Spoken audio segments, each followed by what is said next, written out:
പ്രിയപ്പെട്ടവരെ, പശ്ചിമേഷ്യയിൽ നിന്നുള്ള ഏറ്റവും പ്രധാനപ്പെട്ട വാർത്തകളിലേക്ക് വരുമ്പോൾ ഇന്ന് ഇസ്ലാമിക് കലണ്ടറിലെ ആദ്യ മാസമായ മുഹറം 10 അഷൂറ ദിനമാണ്, രക്തസാക്ഷി ദിനമാണ്. കർബല രക്തസാക്ഷി ദിനമായി പശ്ചിമേഷ്യൻ രാജ്യങ്ങളൊക്കെ, പ്രത്യേകിച്ച് ഇസ്ലാമിക് രാജ്യങ്ങളൊക്കെ ആചരിക്കുന്ന ഒരു ദിവസമാണ്.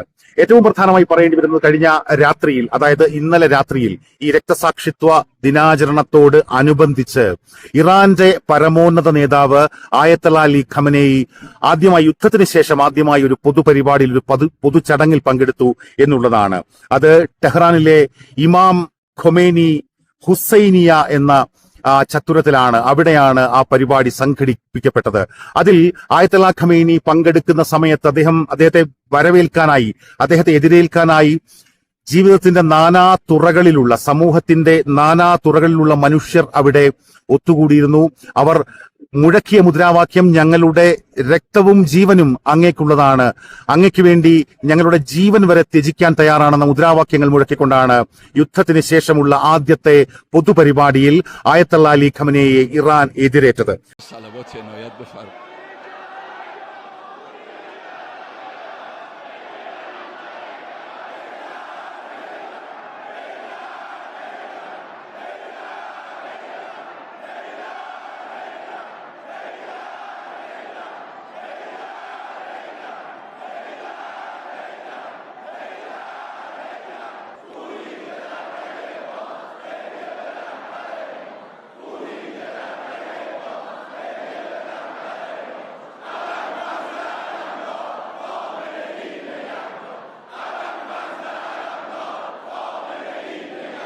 അമേരിക്കയും ഇസ്രയേലും ഒക്കെ ഇങ്ങനെ അപായപ്പെടുത്തുമെന്നൊക്കെ പറഞ്ഞുകൊണ്ട് വലിയ ഭീഷണികൾ മുഴക്കിയിരുന്നു ആയത്തുള്ള അലി ഖമനേയിക്ക് എതിരെ. പക്ഷെ അദ്ദേഹം അത് എത്ര ശക്തനാണ് എന്ന് അദ്ദേഹം ഈ യുദ്ധത്തിന് ശേഷം പ്രത്യക്ഷപ്പെട്ട ആദ്യത്തെ പൊതുപരിപാടി തന്നെ തെളിയിക്കുകയാണ്. അപ്പൊ നമുക്ക് ഈ ഡൊണാൾഡ് ട്രംപിന്റെയോ അല്ലെങ്കിൽ നെതന്യാഹുവിന്റെയോ ഒക്കെ അവസ്ഥ, അവരെവിടെയെങ്കിലും പൊതു ഇടത്തിൽ ഇറങ്ങിക്കഴിഞ്ഞാൽ ഇപ്പോഴത്തെ ഒരു സാഹചര്യം വെച്ചിട്ട് പൂക്കിവിളികൾ കൊണ്ടായിരിക്കും അവരെ സ്വീകരിക്കുക എങ്കിൽ, ഇറാന്റെ പരമോന്നത നേതാവ് ആയത്തുള്ള അലി ഖമനേയി ഒരു പൊതുപരിപാടിയിലേക്ക് വരുമ്പോൾ ഞങ്ങളുടെ ജീവനും ചോരയും അങ്ങേക്കാണ് എന്ന മുദ്രാവാക്യമാണ് അവിടെ മുഴങ്ങുന്നതെങ്കിൽ, അവിടെയാണ് ഒരു രാജ്യത്തിന്റെ പരമോന്നത നേതാവ് ആ രാജ്യത്തെ സംബന്ധിച്ച് മാത്രമല്ല പശ്ചിമേഷ്യയിലെ മറ്റു രാജ്യങ്ങളെയൊക്കെ സംബന്ധിച്ച് എത്രത്തോളം ആദരണീയനാണ് എന്ന് നമുക്ക് വ്യക്തമാകുന്നത്.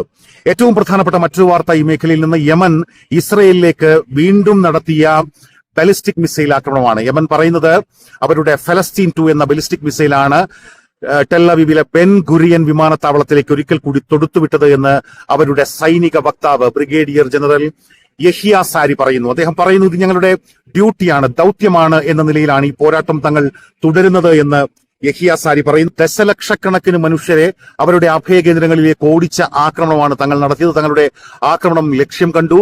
അതുപോലെ ബെൻഗുരിയൻ വിമാനത്താവളത്തിലെ വിമാന സർവീസുകൾ മണിക്കൂറുകളോളം തടസ്സപ്പെട്ടു എന്ന വാർത്തയൊക്കെ ഇസ്രയേൽ മാധ്യമങ്ങൾ തന്നെ സ്ഥിരീകരിക്കുന്ന ഒരു സാഹചര്യം. അത്തരം പോരാട്ടം തുടരും എന്ന് തന്നെ യമൻ സൈനിക വക്താവ് അടിവരയിട്ട് പറയുമ്പോൾ, യമനിൽ നിന്ന് ഈ അഷൂറ ദിനത്തിൽ മറ്റൊരു പ്രസ്താവന കൂടി, വളരെ പ്രധാനപ്പെട്ട, വളരെ ധൈര്യപൂർവ്വമുള്ള, ആർജവത്തോടെയുള്ള ഒരു പ്രസ്താവന കൂടി നടത്തുന്നത് ഹൂത്തികളുടെ നേതാവ് അബ്ദുൽ മാലിക് അൽ ഹൂത്തിയാണ്.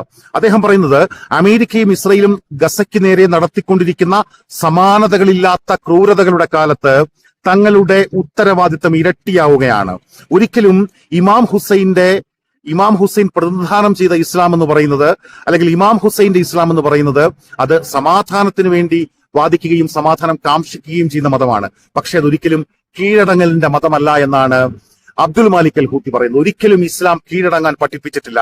ഇത്തരത്തിലുള്ള അനീതികൾക്ക് നേരെ കീഴടങ്ങുക എന്ന് പറഞ്ഞാൽ അതിനേക്കാൾ നല്ലത് അത്തരം അനീതികളോട് പൊരുതി ജീവത്യാഗം ചെയ്യുകയാണ്, രക്തസാക്ഷിത്വം വരിക്കുകയാണ് ഇതിനേക്കാൾ നല്ലത് എന്ന സന്ദേശമാണ് ഈ അഷൂറ ദിനത്തിൽ ഹൂത്തികളുടെ നേതാവ് അബ്ദുൽ മാലിക് അൽ ഹൂത്തി പറയുന്നത്.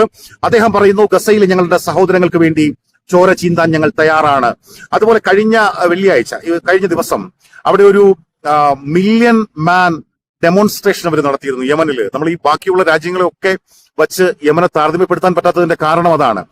10 ലക്ഷത്തിലധികം പേർ പങ്കെടുത്ത ഒരു വലിയ പ്രക്ഷോഭം, ഒരു റാലിയാണ് അവര് ഈ ഗസയിൽ സമാധാനം ഉണ്ടാകണമെന്നും ഗസയിലേക്ക് നടക്കുന്ന ആക്രമണങ്ങൾ അവസാനിപ്പിക്കണമെന്നും ഇസ്രയേലിനും അമേരിക്കയ്ക്കും വലിയ മുന്നറിയിപ്പ് കൊടുത്തുകൊണ്ട് ദശലക്ഷം മനുഷ്യർ പങ്കെടുത്ത ഒരു റാലിയാണ് കഴിഞ്ഞ ദിവസം യമൻ തലസ്ഥാനമായ സനയിൽ കഴിഞ്ഞ വെള്ളിയാഴ്ച നടന്നത് എന്നുകൂടി സാന്ദർഭികമായി ഓർത്തു പോവുകയാണ്. അതേസമയം ഹമാസ് ഇസ്രയേൽ വെടിനിർത്തലുമായി ബന്ധപ്പെട്ട് ഹമാസ് മുന്നോട്ട് വയ്ക്കുന്ന പല നിർദ്ദേശങ്ങളും അംഗീകരിക്കാൻ കഴിയില്ല എന്നൊക്കെ ഇന്നലെ രാത്രിയിൽ നെതന്യാഹു പറഞ്ഞിരുന്നു. പക്ഷെ അവിടെ വലിയ പ്രക്ഷോഭമാണ്. അവിടുത്തെ ജനങ്ങൾ പറയുന്നത് ഇങ്ങനെ ഘട്ടം ഘട്ടമായുള്ള ബന്ദിമോചനം വേണ്ട, അവിടെ അവശേഷിക്കുന്ന ഓരോ ജീവനും അത്രയേറെ ഞങ്ങൾക്ക് വിലപ്പെട്ടതാണ്, പ്രിയപ്പെട്ടതാണ്. അതുകൊണ്ട് ഒറ്റഘട്ടമായി വെടിനിർത്തൽ ഉണ്ടാക്കി പൂർണ്ണമായും ഈ യുദ്ധത്തിനൊരു വിരാമമുണ്ടാക്കി മുഴുവൻ ബന്ദികളെയും മോചിപ്പിക്കുക, മൃതദേഹങ്ങൾ വിട്ടുകിട്ടാനുള്ള അവസരമുണ്ടാക്കുക. അതിന് കൃത്യമായിട്ടും ഹമാസ് തയ്യാറുമാണ്. പക്ഷേ ഹമാസ് പറയുന്നത് അവിടെ കൃത്യമായിട്ടും 60 ദിവസത്തെ ഈ ഭാഗികമായ വെടിനിർത്തൽ അല്ല വേണ്ടത്, മറിച്ച് ശാശ്വതമായ വെടിനിർത്തൽ എന്നൊരു ഗ്യാരണ്ടി ഈ മധ്യസ്ഥ രാഷ്ട്രങ്ങളും അമേരിക്കയും നൽകിയാൽ ബന്ദികളെ മുഴുവൻ വിട്ടുകൊടുക്കാൻ, അതുപോലെ മൃതദേഹങ്ങൾ മുഴുവൻ വിട്ടുകൊടുക്കാനും തങ്ങൾ തയ്യാറാണ് എന്ന് ഇതിനകം തന്നെ ഹമാസ് പറഞ്ഞിരുന്നു. പക്ഷേ അവരുടെ നിർദ്ദേശം പാലിക്കപ്പെട്ടില്ല, മറിച്ച് 60 ദിവസത്തെ സീസ് ഫയർ ആണിപ്പോൾ. അതുമായി ബന്ധപ്പെട്ട ചർച്ചയാണ് ഏറ്റവും ഒടുവിലത്തെ റൗണ്ടിലെത്തി നിൽക്കുന്നത്. അപ്പോ ഇസ്രായേലിലുള്ള മനുഷ്യർ പറയുന്നത് ഞങ്ങൾക്ക് ഷിൻലേഴ്സ് ലിസ്റ്റ് വേണ്ട എന്നാണ്. ഷിൻലേഴ്സ് ലിസ്റ്റ് എന്ന് പറഞ്ഞാൽ ഈ ഹിറ്റ്ലറിന്റെ ഈ നാസി ക്രൂരതകൾക്ക് എതിരെ ആ സമയത്ത് കുറെ ജൂതന്മാരെ രക്ഷിച്ച ഷിൻലറിന്റെ ഒരു കഥയാണ് അവർ ഓർമ്മിപ്പിക്കുന്നത്. അതും ആ പേരിൽ ഒരു സിനിമയൊക്കെ ഇറങ്ങിയിട്ടുണ്ട്, വിഖ്യാതമായ സിനിമയാണ് ഷിൻലേഴ്സ് ലിസ്റ്റ്. അപ്പൊ ഷിൻലേഴ്സ് ലിസ്റ്റ് വേണ്ട, ഈ ഘട്ടം ഘട്ടമായിട്ടുള്ള നിങ്ങളുടെ ഔദാര്യം പോലെയുള്ള മോചനം വേണ്ട, ഞങ്ങൾക്ക് എല്ലാ ബന്ദികളെയും അതുപോലെ മൃതദേഹങ്ങളെയും വിട്ടുകിട്ടുന്ന തരത്തിലുള്ള ഒരു വെടിനിർത്തൽ, അതിന് ഇസ്രായേൽ മുൻകൈയെടുക്കണമെന്ന് പറഞ്ഞുകൊണ്ടുള്ള വലിയ പ്രക്ഷോഭം ഇപ്പോഴും ഈ ദിവസവും ഇസ്രായേൽ തുടരുകയാണ്. അതേസമയമാണ് വിങ് ഓഫ് സിയോണിൽ ഇസ്രായേലിന്റെ പ്രധാനമന്ത്രി ബെഞ്ചമിൻ നെതന്യാഹു ചില മണിക്കൂറുകൾക്ക് മുമ്പ് അമേരിക്കയിലേക്ക് വാഷിംഗ്ടണിലേക്ക് പുറപ്പെട്ടു കഴിഞ്ഞു. ബെൻഗുരിയൻ വിമാനത്താവളത്തിൽ നിന്ന് അദ്ദേഹം ഈ വിമാനത്തിൽ കയറുന്ന സമയത്ത് പറയുന്ന കാര്യമെന്ന് വെച്ച് കഴിഞ്ഞാൽ ഈ മേഖലയിലൊക്കെ എബ്രഹാം അക്കോർഡായിരിക്കും അദ്ദേഹം സൂചിപ്പിക്കുന്നത്.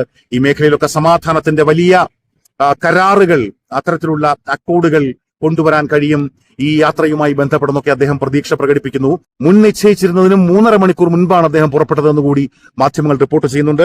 സ്വാഭാവികമായും ട്രംപുമായുള്ള അദ്ദേഹത്തിന്റെ 3ാമത്തെ കൂടിക്കാഴ്ചയാണ്. 2ാമത്തെ കൂടിക്കാഴ്ചയിൽ വല്ലാതെ അദ്ദേഹം അപമാനിക്കപ്പെട്ട കാര്യമൊക്കെ നമുക്കറിയാം. 3ാമത്തെ കൂടിക്കാഴ്ചയിൽ ഇനി എന്തൊക്കെയാണ് സംഭവിക്കുക എന്ന് കാത്തിരിക്കുകയാണ് പശ്ചിമേഷ്യയും അതുപോലെ ഇസ്രയേലും. അതേസമയം ലബനനിൽ ഇസ്രയേൽ നടത്തിക്കൊണ്ടിരിക്കുന്ന ക്രൂരതകൾക്കെതിരെ അതിശക്തമായി പ്രതികരിക്കുന്നു ഹിസ്ബുള്ള നേതാവ് നയീം ഖാസിം.